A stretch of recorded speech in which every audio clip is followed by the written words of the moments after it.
Oke, pada pagi hari ini kita akan mulai pelajaran kita.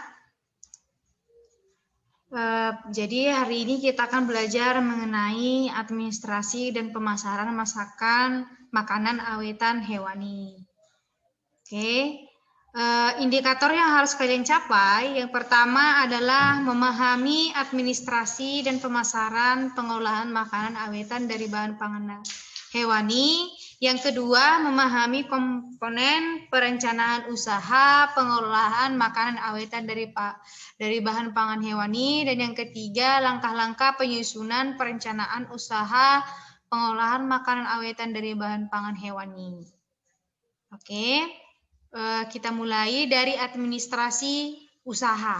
Jadi yang perlu dipersiapkan seperti semester lalu yang Ibu jelaskan, bahwa administrasi usaha baik bahan pangan awetan nabati dan hewani sama ya, tetap dimulai dari surat izin tempat usaha, kemudian surat izin usaha perdagangan, dan untuk mencapai itu maka akan kita memenuhi syarat-syaratnya, dimulai dari MPWP, label MUI, BPOM, dan lain-lain gitu ya. Itu yang perlu untuk administrasi usaha bentuk apapun, ya kan? Bentuk apapun. Kemudian administrasi pemasaran terdiri dari dua ya, penelitian pemasaran dan metode yang pertama metode penelitian pemasaran dan metode penelitian. Nah, kalau kita mau membuat yang namanya pemasaran suatu barang, maka yang perlu kita lakukan adalah penelitian pasar, atau kalau di pemasaran nanti namanya segmentasi pasar ya. Ini penting untuk menambah pengetahuan kita untuk posisi dari produk kita itu di mana gitu ya. Maka kita lakukanlah penelitian pasar. Nah, penelitian pasar ini menggunakan beberapa metode, ada melalui pengamatan, boleh dari sisi pengamatan konsumen itu cenderungnya membeli apa gitu ya. Kemudian boleh nanti melalui kuesioner ataupun angket. Baru yang ketiga boleh wawancara. Dan rata-rata yang dilakukan oleh tim marketing itu biasanya pengamatan pasar ya. Makanya kalau misalnya kalian kalau sekarang kan untuk mencari melakukan pengamatan pasar sudah gampang. Soalnya sekarang sudah zaman teknologi ya. Jadi apapun yang kalian search nanti di Google atau di YouTube atau di apa, produk-produk yang ingin kalian beli itu nanti akan terrekord di database kan. Nanti maka dari situ, jadi kalau kalian buka misalnya Facebook, kalian ada muncul di beranda kalian itu satu produk, terus kalian klik, besok-besok produk itu yang sama akan muncul lagi di beranda kalian. Nah, sudah gampang melakukan pengamatan. Tidak perlu seperti zaman-zaman dulu lagi ya kan, karena kita sudah memiliki teknologi yang canggih. Oke, komponen selanjutnya yang ketiga adalah komponen perencanaan usaha. Jadi acuan dari komponen perencanaan usaha ada beberapa, yaitu yang pertama menentukan jenis usaha. Jadi dalam hal menentukan jenis usaha, kalian harus mempertimbangkan acuannya. Acuannya itu yang pertama adalah jumlah modal dan sumbernya. Kalian harus mengetahui berapa jumlah modal dan sumbernya dari mana. Apakah modal itu dari modal sendiri ataukah modal pinjaman. Nah, kalau modal sendiri risikonya masih lebih sedikit dibandingkan modal pinjaman, karena modal pinjaman ini kita harus mengembalikan modal yang kita pinjam di kemudian hari kan, maka targetnya akan lebih besar gitu ya dibandingkan mengelola modal sendiri. Yang kedua harus acuan yang kedua adalah kualitas, kuantitas, dan kontinuitas bahan baku. Berarti yang kedua yang perlu kalian perhatikan adalah bahan bakunya. bahan bakunya kualitasnya gimana, jumlahnya berapa, dan apakah bahan baku itu akan berkesinambungan gitu ya. Kita lihat dulu. Acuan yang ketiga adalah tenaga kerja, ketersediaannya bagaimana. Nah, apakah memiliki tenaga kerja atau tidak. Kalau bisa dikerjakan sendiri ya nggak apa-apa, tapi kalau tidak bisa maka direkrutlah tenaga kerja. Yang keempat, harus mempertimbangkan prospek pemasaran dan cara pendistribusian. Cara pendistribusian.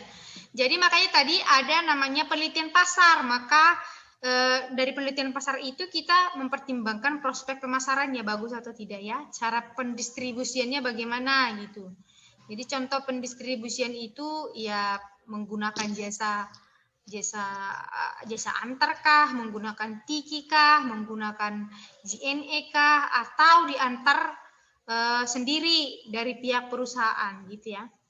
Yang kelima, daya beli masyarakat dan selera konsumen. Jadi ini penting juga daya belinya bagaimana, ya kan? Dan selera konsumennya. Kalaupun berdaya beli tinggi, tapi selera konsumen tidak mengarah ke produk kamu, maka produk yang kamu jual tidak akan laku, ya. Yang kedua adalah menentukan badan usaha. Menentukan badan usaha ini ada beberapa pilihan. Boleh nanti perseorangan dikelola sendiri, tapi ukurannya lebih kecil dibandingkan badan usaha yang lain gitu ya. Yang kedua adalah firma. Jadi firma ini nanti sama dengan CV, Commanditaire Vennootschap, tapi dia kalau firma ditanggung bersama. Kalau di CV nanti ada yang tidak menanggung, namanya sekutu pasif dan sekutu aktif. Nanti di pelajaran selanjutnya Ibu akan mengajarkan kalian di ekonomi ya, tentang badan usaha ya. Dan yang terakhir adalah PT, yang paling besar itu adalah PT, perseroan terbatas. Ini adalah bentuk badan usaha yang paling besar dan juga mendapatkan modalnya lebih gampang. Kalau kita mau mendapatkan modal dengan cara pinjaman, boleh lebih gampang PT karena keberlangsungannya ini lebih lama dibandingkan yang 3 ini tadi. Itu ya, cuman tanggung jawabnya cuman cara pengolahannya lebih susah ya kalau PT. Dan yang ketiga adalah izin usaha. Jadi usaha izin usaha. Tunggu ya. Sorry. Maaf. Izin usaha seperti yang Ibu bilang tadi harus mengurus yang namanya izin usaha ya. Sebelum mengurus izin usaha, pastikan produk kalian itu sudah di BPOM dulu dan lain sebagainya supaya nanti pas izin usaha tidak merepotkan gitu ya. Yang keempat, barulah penyusunan proposal.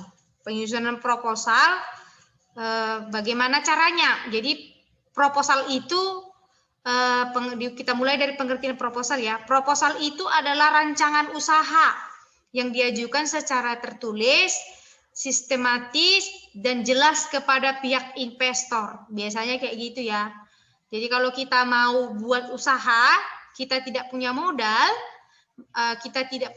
yang cukup, punya modal tapi nggak cukup. Nah, untuk mendapatkan modal kita mau menggait investor, maka yang perlu kita berikan kepada mereka adalah rancangan usaha. Rancangan usaha yang secara tertulis, sistematis, dan jelas. Supaya dari situlah nanti investor itu membaca dan melihat bagaimana rincian atau gambaran aktivitas yang akan kalian lakukan ke depannya. Jadi kalau investor itu merasa mereka akan diuntungkan dari ada kegiatan itu, maka mereka akan memberikan dana. Tetapi kalau merasa mereka tidak akan memperoleh keuntungan, maka kamu tidak akan memperoleh dana. Maka untuk membuat proposal harus dipertimbangkan cara penulisannya, kerangkanya, terus harus bisa menuliskan ekspektasi aktivitasnya bagaimana, estimasi labanya berapa, break even point-nya berapa, nanti itu pengembalian modalnya kapan gitu kan. Itu nanti akan dituliskan di proposal kalau kita mau mengajukan ke investor. Nah, manfaat proposal itu apa aja gitu ya kan? Manfaatnya yaitu memberikan penjelasan, sudah jelas ya, atau informasi atau ide atau gagasan yang dilakukan kepada pihak investor. Kan? Kemudian yang kedua, proposal itu juga bermanfaat sebagai media kontrol atau rujukan bagi investor atau pelaku usaha untuk memantau usaha. Jadi media kontrolnya. Yang ketiga adalah membantu mengurangi kerugian. Kalau kita bekerja sesuai dengan rancangan yang sudah dibuat, tidak jauh dari boleh berbelok, misalnya ada nanti di pertengahan jalan ada kebijakan tertentu boleh, tetapi tidak membelok jauh dari proposal, maka tentu akan mengurangi resiko kerugian gitu ya. Jadi sistematika penulisan proposal, yang pertama harus ada identifikasi peluang bisnis. Jadi identifikasi peluang bisnis itu tuliskanlah dulu. Nah, dengarkan baik-baik ya. Jangan ditanya lagi nanti, Bu, bagaimana penulisan proposal? Soalnya proposal semester lalu belum juga dikirim ya saudara-saudara. Nah, perhatikan ini. Yang pertama di lembar awalnya dulu, buat dulu judulnya. Apa yang kamu buat, makanan awetan yang akan kamu buat. Lembaran terus nama, ya kan? Lembaran kedua, identifikasi peluang usaha. Mulai dari latar belakang, penjelasan produk, dan analisis SWOT-nya. Latar belakangnya apa yang melatar belakangi kamu membuat usaha tersebut, ya kan? Yang kedua, penjelasan produk yang kamu buat. Nah, apa penjelasan produk, apa nama produknya, spesifikasi produk, kelebihannya dibandingkan produk lain. Nah, yang ketiga, analisis SWOT. Kelemahannya apa, kekuatannya apa, peluangnya bagaimana. Dah ya? Nah, coba diperhatikan ini nanti. Yang kedua, penentuan usaha. Nah, penentuan usaha berisi tentang apa? Sasaran dan target pasar siapa gitu ya. Sistem produksinya bagaimana? Strategi pemasaran, teknik distribusi, perhitungan biaya gitu ya.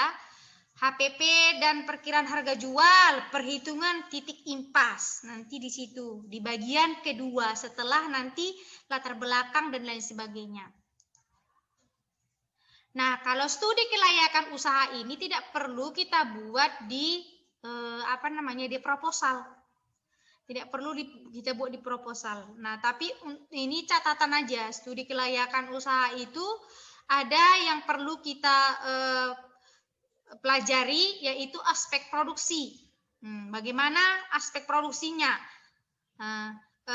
Yang perlu ditinjau apa aja, Bu? Nah, ketersediaan bahan, tenaga kerja, peralatan, proses produksi gitu ya. Layak nggak digunakan gitu. Kemudian yang kedua, aspek pemasaran. Potensi pasar dan strategi pemasaran. Nanti ini perlu, ini nanti di bagian di beda proposal namanya adalah evaluasi ya, dievaluasi. Yang ketiga, aspek finansial. Nah, perhitungan keuntungannya gitu ya.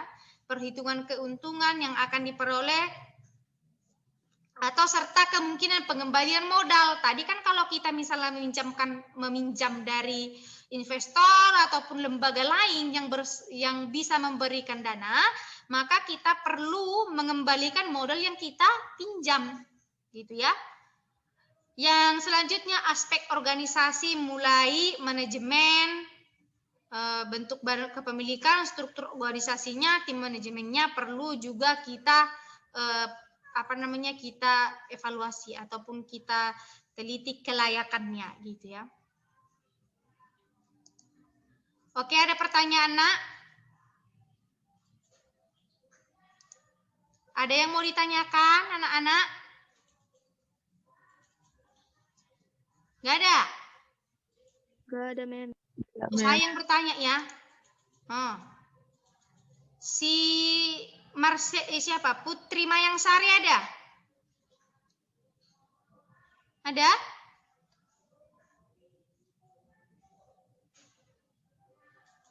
Si Aisyah Septiada.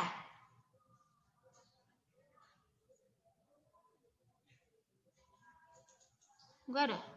Kemana nih orang ini semua? Apa tidur? Mutia Atsmi ada? Ada, Mem. Oh, Ibu mau tanya, kalau dia membuat proposal itu isinya apa aja?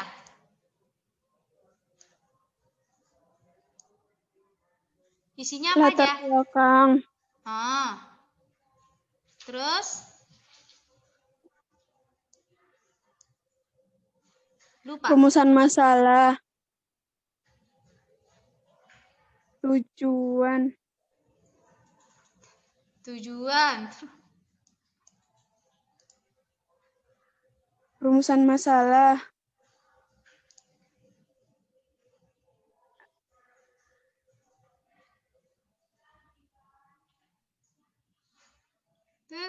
Terus apa lagi? analisis SWOT, sama penjelasan produk, Mem.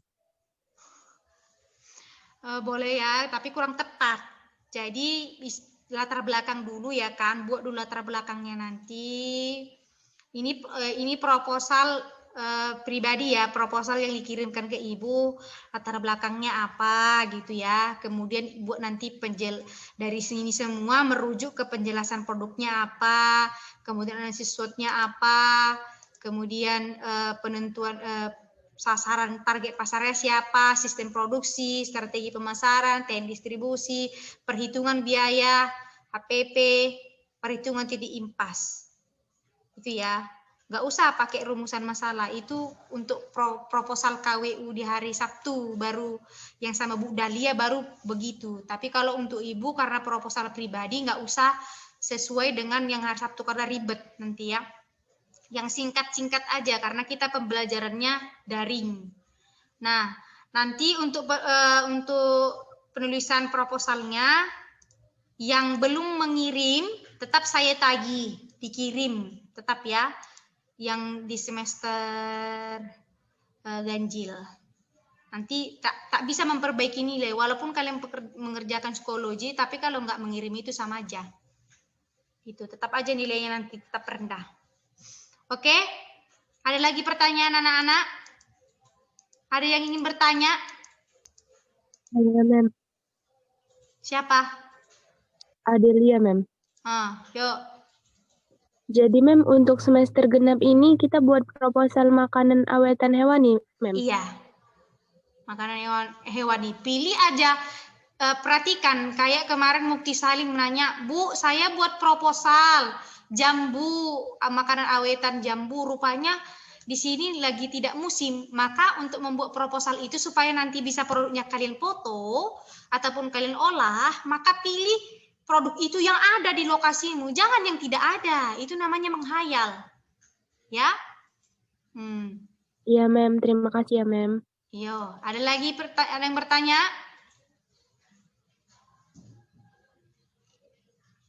Oke, kalau tidak ada Ibu akhiri sampai di sini. Mudah-mudahan kalian bisa mengerjakan semua psikologi, soal-soalan psikologi nanti.